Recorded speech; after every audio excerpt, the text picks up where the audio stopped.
এটা আমারই মানে মারাত্মক লাগছিল, কারণ যিনি বলছেন এই কথাগুলো তিনি যে রাজ্য থেকে আসেন বা যে রাজ্যকে বাঁচানোর দায়িত্ব যার, সে রাজ্যে 26/11 হয়েছে, মুম্বাই সিরিয়াল ব্লাস্ট হয়েছে, মুম্বাই ট্রেন ব্লাস্ট হয়েছে, এবং সেই রাজ্যের মুখ্যমন্ত্রী, মহারাষ্ট্রের মুম্বাইয়ের প্রধান, তিনি কি বলছেন একবার শুনুন এই মুহূর্তে। আমার তো খারাপ লাগছে যে আমাদের একটা সময় আমরা গোটা দেশে মেধাকে সাপ্লাই দিতাম, এখন আমাদের রাজ্যকে ব্যবহার করে অনুপ্রবেশরা ছড়িয়ে পড়ছে, বাংলায় সহজেই নথি তৈরি করছে বাংলাদেশি অনুপ্রবেশকারীরা।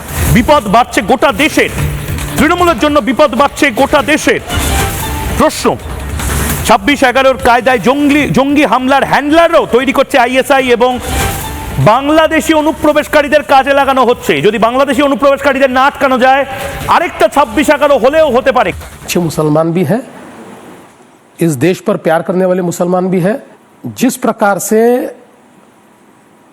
आज ये बांग्लादेशी यहाँ आकर और अलग अलग प्रकार से आईएसआई जिस प्रकार के एसेट तैयार करने की कोशिश करता है, इससे हमारे इंटरनल सिक्योरिटी को खतरा है।